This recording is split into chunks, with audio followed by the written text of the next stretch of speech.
Well,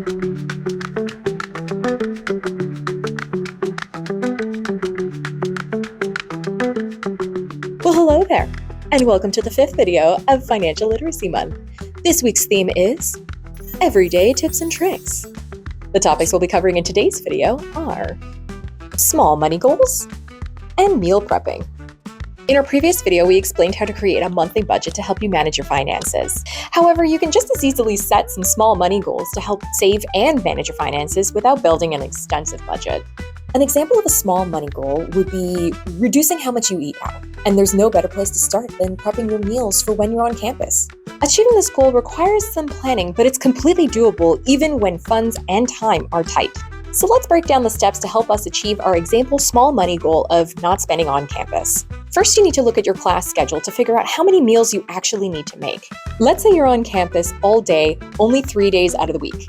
That means you only need to prep meals for those 3 days. Obviously, you can make whatever suits your tastes, but try to look for recipes that are portable. Think food that could be assembled all in one container.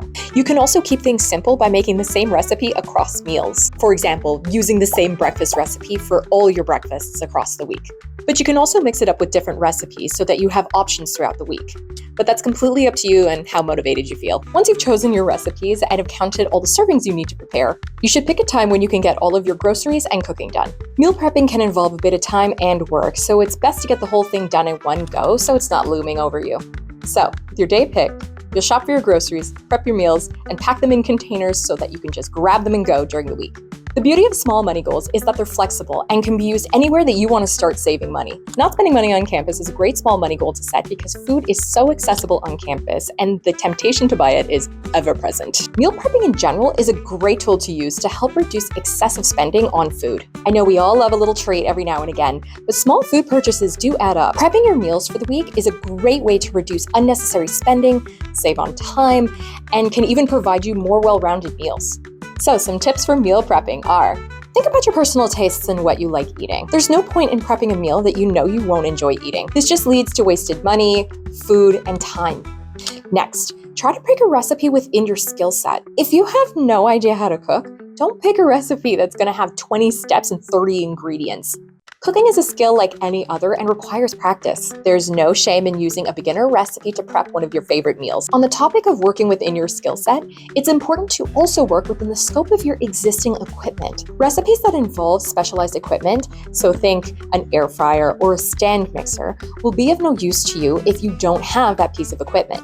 As students working on tight budgets, buying specialized equipment is costly, and it's really only going to be beneficial to you if you can guarantee you will use it frequently. But odds are, if you've gone this long without specialized equipment, there's no need to buy them now.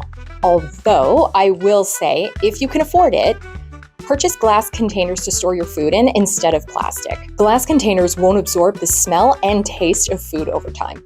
Another thing to keep in mind while meal prepping is recycling your ingredients. If you made a recipe this week that needed 2 eggs, so you were stuck buying a full carton, then try to think of some recipes for the following week that also use eggs so you can save money on that ingredient. Lastly, where do we find recipes? Lucky for you, the internet is bursting with options. When trying to find the right recipe, it's always a good idea to look in the comments section. People who made the recipe are likely to give some pretty in-depth reviews. From here, you can gauge the difficulty and accuracy of the recipe.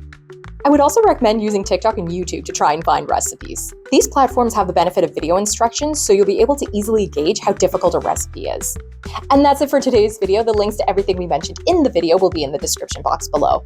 Be sure to subscribe and hit that notification bell. Also, follow us on Twitter. We put important updates there, like deadlines. If you have any comments, questions regarding the video or the topic that we covered today, feel free to leave them in the comments below. I hope it's a great week for you guys, and I will see you in the next video. Bye!